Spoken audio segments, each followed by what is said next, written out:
সকলে ঐক্যবদ্ধ হয়েছি।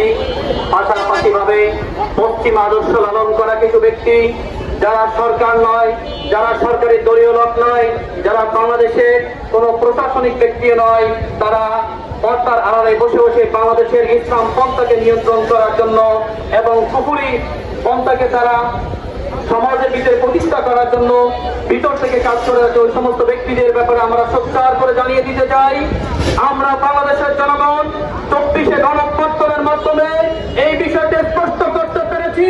বাংলাদেশের জনগণ যেটা চায় বাংলাদেশের ভিতরে সেটাই হয়। অতএব বাংলাদেশের জনগণের অধিকার, মানুষের চাহিদা, মানুষের অধিকারের উপর হস্তক্ষেপ, কোন প্রকারের ভিনদেশী আস্ফোরণ বাংলাদেশের জনগণ মেনে নিবে না। সংগ্রামী সাথী বন্ধুগণ, আমরা দেখে এসছি সাম্প্রতিক সময়ে দীর্ঘ 2 থেকে 2.5 মাস ধরে গাইবান্ধার ভিতরে রাম মূর্তির নামে বাংলাদেশের প্রকাশ্যভাবে মানুষকে শিরকের ভিতরে অন্তর্ভুক্ত করার জন্য উন্মুক্ত তারা রাম মূর্তি উত্থাপন করতেছে। সংগ্রামী সাথী বন্ধুগণ, আমরা এই সমস্ত ষড়যন্ত্রের সাথে যারা সম্পৃক্ত রয়েছেন, আমরা জানি এর সাথে সরকার সম্পৃক্ত নয়, আমরা জানি এর সাথে রাজনৈতিক দল কিছু কিছু ব্যক্তি সম্পৃক্ত থাকতে পারে, আমরা জানি এর সাথে বিরোধী দলীয় ব্যক্তিরাও সম্পৃক্ত নাও থাকতে পারে, কিন্তু এখানে ভিনদেশী আধিপত্যবাদ শক্তিতে জড়িত রয়েছে তার স্পষ্ট প্রমাণ আমাদের কাছে রয়েছে। সংগ্রামী সাথী বন্ধুগণ, আমরা আপনাদেরকে জানিয়ে দিতে চাই, বাংলাদেশের ভিতরে আধিপত্যবাদ বিরোধী যে কোনো শক্তিকে আমরা সহযোগিতা করে আধিপত্যবাদকে আমরা এদেশ থেকে মুক্ত করে ছাড়বো ইনশাআল্লাহ। সংগ্রামী সাথী বন্ধুগণ, আমরা সাম্প্রতিক সময় দেখে আসছি, এই বিগত পার্লামেন্টে গত 2-4 সপ্তাহ ধরে বাংলাদেশি ইসলাম পন্থার বিভিন্ন রাজনীতি ব্যক্তিদেরকে নিয়ে তারা কটূক্তি করে আসছে। আমরা দেখে আসছি গতকালকে মামুনুল হক সাহেবের ব্যক্তির মতো ব্যক্তিকে নিয়ে তারা কটূক্তি করেছিল। আমরা জানি আপনাদের প্রত্যেকটা সদস্যের মোবাইল স্ক্রিনে কিন্তু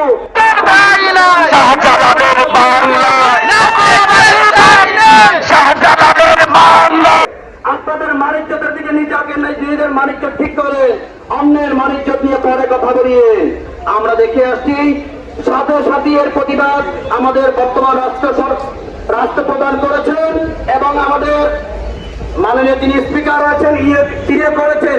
তিনি ইঙ্গিতপূর্ণ ভাবে বাংলাদেশের একজন প্রভাবশালী ইসলামী রাজনীতিবিদকে এরকম ভাবে সে আবার দোষারোপ করেছেন। এই ব্যাপারে আমরা জানতে চাই, বাংলাদেশের পার্লামেন্ট যদি বাংলাদেশের রীতিনীতি দ্বারা কোনোদিন চলতে চায়, তখন পার্সোনাল কোন ফ্রিডম নিয়ে আলোচনা করার বাংলাদেশের সংবিধানে কোন ব্যক্তির কোন সাংবিধানিক অধিকার নেই। যদি সে ব্যক্তি পার্লামেন্টে উপস্থিত না থাকেন, আমরা এই ছাত্র জনতার মঞ্চ থেকে তীব্র নিন্দা জানাচ্ছি যে সমস্ত ব্যক্তিরা এর সাথে সহমত পোষণ করে রাষ্ট্রীয় ব্যাপারে আলোচনা নিয়ে আসছেন। আমি সাথী বন্ধুগণ, আমরা একটি বিষয় আলোচনা করতে চাই। বিগত সপ্তাহে দেখেছি আমাদের বিরোধী দলীয় কিছু ব্যক্তিরা এবং সরকার দলীয় কিছু ব্যক্তিরা বাংলাদেশের পার্লামেন্টে কিছু মুসলিম নারীরা যারা হিজাব পরে গিয়েছেন তাদের হিজাব নিয়ে তারা কটূক্তি করেছেন। আমরা কেউ সরকারের যাক না যাক সেই ব্যাপারে আমাদের কোনো প্রশ্নবিদ্ধ নয়, আমরা এটা নিয়ে আলোচনাও করি না। কিন্তু বাংলাদেশের গণতান্ত্রিক অধিকার হিসাবে কেউ যদি রাজনীতি করতে চায়, তখন পার্লামেন্টকে আমরা বৈধতা দিব। ঠিক আছে, আপনারা গণতান্ত্রিক যারা করেন তারপরে গণতান্ত্রিক রাজনীতি করলে আপনাদের বৈধতা রয়েছে, কিন্তু আমরা গণতন্ত্রের দ্বারা ইসলাম কায়েমের কোনো বিশ্বাসও করি না। আমাদের দ্বারা গণতন্ত্রের কোনো পাত্র নেই আমাদের কাছে। যারা গণতন্ত্রের মাধ্যমে সংবিধানে গিয়েছে, যারা গণতন্ত্রের মাধ্যমে বিরোধী দল হয়েছে, আপনারা তাদের পার্সোনাল বিধান পর্দা নিয়ে, ইসলামের বিধান পর্দা নিয়ে কেন আপনারা কথা তুলবেন? আমরা চাই যে কোনো পর্যায়ে যে কোনো ভাবেই হোক ইসলামের কোন বিধি বিধান নিয়ে আপনারা যদি কোনো কটূক্তি করে থাকেন, আমরা 24 পরবর্তী বাংলাদেশে আর কোন প্রকারের সুযোগ দেওয়া হবে ইনশাআল্লাহ। আমরা দেখে আসছি গত পরশুদিন বাংলাদেশের বিভিন্ন জায়গায় কালিমার পতাকা উত্তোলন করা হয়েছে। এটাকে কালিমার পতাকা বাংলাদেশে 95% মুসলিম হিসেবে তাদের অধিকার রয়েছে।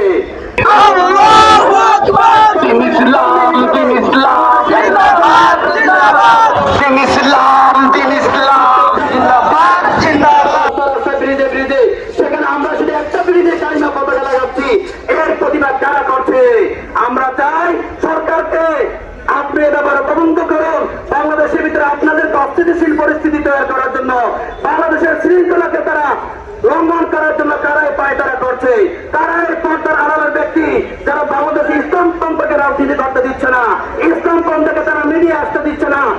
ইসলাম পন্থাকে তারা সবসময় দমন করতে চাচ্ছে, আমরা কিন্তু তাদের হাত ভেঙে দেব।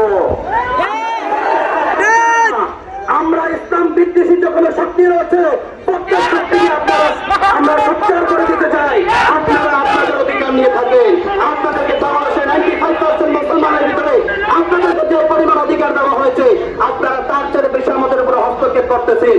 আমরা কিন্তু সে হস্ত রাখবো না, আমরা কিন্তু সে হস্ত ভেঙে দেবো ইনশাআল্লাহ। বাংলাদেশ সাথী বন্ধুগণ, আমাদের সময় সংক্ষিপ্ত, ইনশাআল্লাহ এখানে আমরা আমাদের আজকের প্রোগ্রাম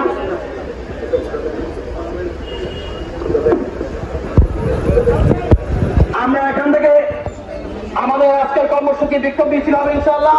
বিক্ষোভ মিছিল আমাদের এখান থেকে বাস স্ট্যান্ড যাবে, বাস স্ট্যান্ড থেকে আমরা কলেজ